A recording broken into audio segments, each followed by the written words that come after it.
Good morning, students. Now, we have done up to principle of conservation of mechanical energy, just I remind you, in our last class, and we have also discussed the case of the freely falling body. The detail of that we have discussed. Today, our discussion is two more examples, two more important examples. These two are also very important examples. Number one is for the simple pendulum, number two is for the motion of the spring. Let us first discuss the case of the simple pendulum. I hope, dear students, all of you are familiar with the case of the simple pendulum. This is the case of the simple pendulum. Look, let us first understand this. What happens in a simple pendulum? A simple pendulum consists of a massive bob, right, which is suspended with the help of a light, inextensible and perfectly flexible string. Light, inextensible and perfectly flexible string, and it is set into oscillation. Suppose this is the mean position. When O, if O is the mean position of the bob, which is there, the massive body that is called the bob. So it is the mean position of the bob. When the bob is in its mean position, let us consider a horizontal level which is passing through the center of this bob. We are considering a horizontal level that is passing through the center of this bob, right? It's a horizontal level. It is called zero potential energy level. With respect to this level only, we are determining the height of this bob. When this pendulum is set into oscillation, right? When it is set into oscillation, what will happen? The bob will be oscillating about its mean position. It is the mean position. A and B are the two extreme positions. Followed? What will happen if it is swinging, if it is oscillating about its mean position?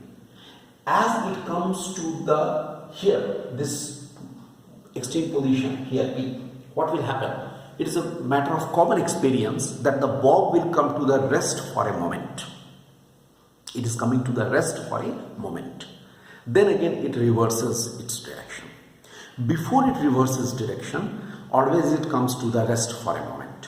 When it is coming to the rest for a moment means kinetic energy will be zero, potential energy will be the highest because it is coming to the maximum height, h. Same thing will be for the position B, the another extreme position. Here also kinetic energy will be zero. The same condition will prevail there.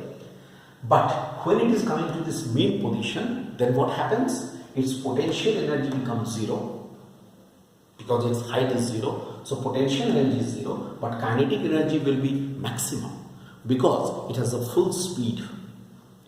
In this way, we can say that when it is swinging or when it is oscillating, continuously conversion of the kinetic energy into the potential energy and vice versa is taking place.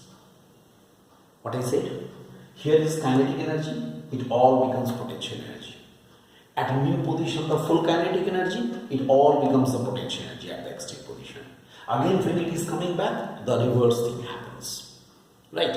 But the total energy, which is the sum of the kinetic energy and potential energy, will always be constant at every point.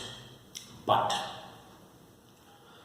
first thing, only the conservative force, that is the gravitational force, is acting. Number two, we are considering a very ideal case. Ideal case means we are not considering any air resistance, no friction.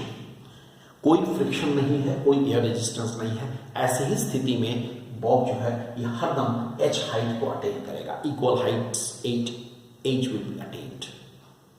That is very clear. This is regarding a simple pendulum. Alright. Now you come to the next case. That is the motion of a spring. In case of the motion of the spring, what will happen? The similar type of the case. Exactly the similar type of case, you can say the motion of the spring. Here also, what happens? This is the natural position of the spring, right? Natural position. Here is this edge is marked as O. What happens? I'm giving a force so that the spring is compressed. It is coming to the position A. Let us say it is coming to the position A. Here is the position A.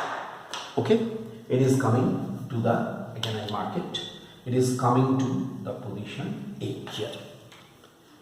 By due to a compression R हुआ, it is coming to the position A. Followed? What will happen? After that I release it.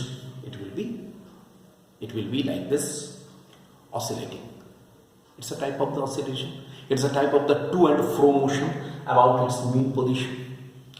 Again, I consider the spring force, right? We are considering an ideal spring, and in a case of an ideal spring, it is a type of the conservative force.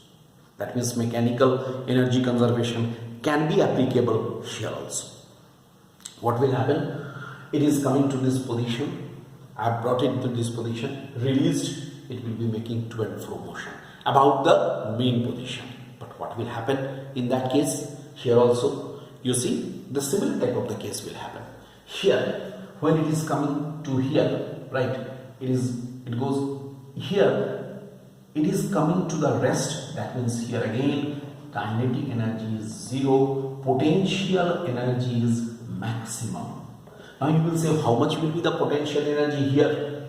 How much is the potential energy here? Half. I write kr square. I hope I am clear. It is half kr square. R is the compression. I think you remember we have discussed work done in compressing a spring. And then what happens? If it is coming back here, the similar condition will prevail at the point B also. Here also, kinetic energy will be 0 because again it is coming to rest. Potential energy is again here maximum. How much it will be? Half K into, I write here, look at this, minus R. Half K minus R whole square. Because you know, compression, it's a type of displacement. Displacement is the vector quantity. If we are considering R as positive towards left, then towards right it will be negative. That means ultimately how much we are getting? Half kr square.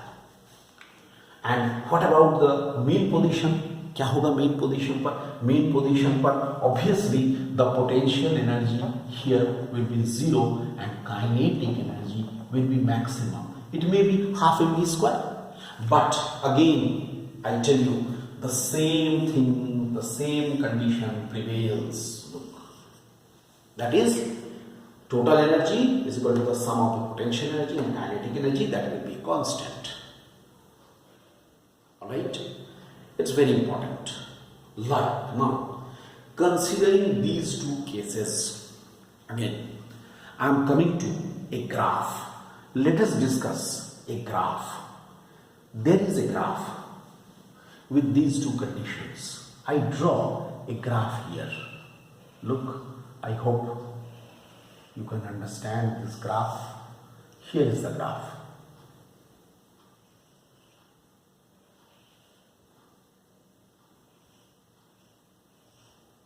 Look, I draw energies here and in this side displacements, right? Then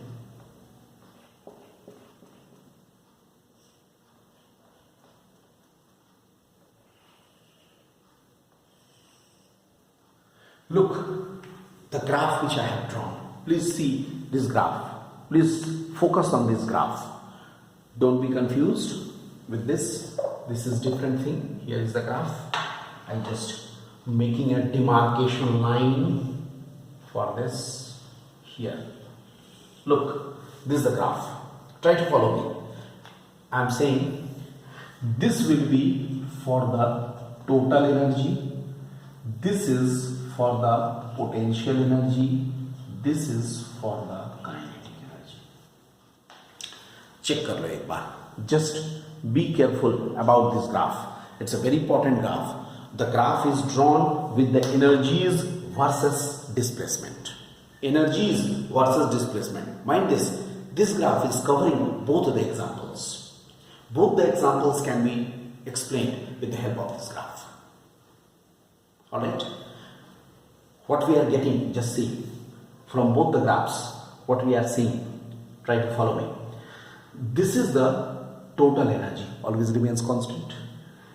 Potential energy, this U-shaped graph, look at this U-shaped graph. This U-shaped graph is like this. U-shaped graph is here. U-shaped graph is the potential energy, and the dome-shaped graph, just reverse, is for the kinetic energy. Now you just try to match it.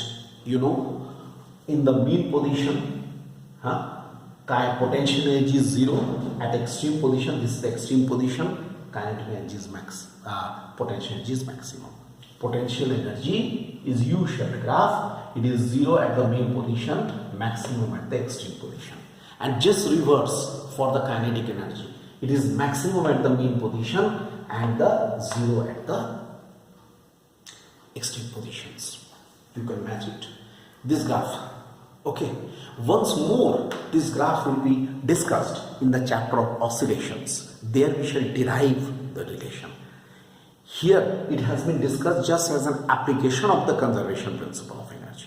So this is all about the conservation principle of mechanical energy and its examples. Alright.